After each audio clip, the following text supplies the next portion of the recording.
Ժողովուրդ, ուրեմն էսի երկրորդ աշխատանքն է։ Εμείς գործից հետո ես մեկնա ձակին այստեղ նայած սիրուն հրաշք բան պիտի սարքենք ներողություն սիգարետով։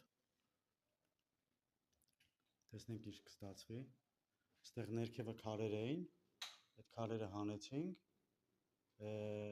սվաղ եմ արել, որ կարողանամ այդ պատը սարքեմ, ինչ որ պիտի անեմ։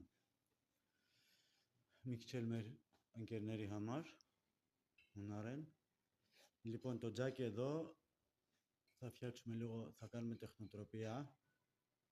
Εδώ κάτω είχε πέτρες, τα έχουμε βγάλει τις πέτρες. Κάνουμε κόλλα πλέγμα, γωνιόκρανα, όπως το βλέπετε. Αλουμίνι τσանկյուններ դրած, որով ղիղլիմի։ Λοιπόν, θα δούμε το αποτέλεσμα πώς θα είναι.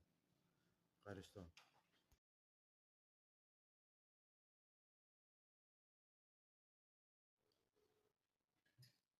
Ժողովուրդ, ուրեմն էսի երկրորդ աշխատանքն է։ Εμείς գործից հետո ես մեկնա ձակին այստեղ նայած սիրուն հրաշք բան պիտի սարքենք ներողություն սիգարետով։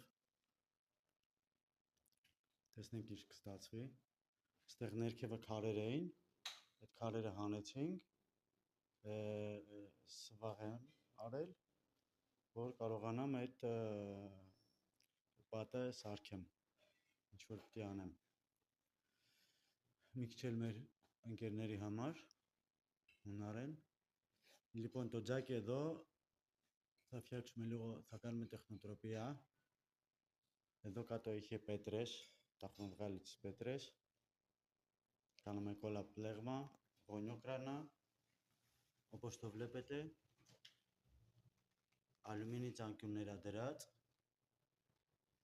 որով ղիղլիմի։ Λοιπόν, θα δούμε το αποτέλεσμα πώς θα είναι. Ευχαριστώ.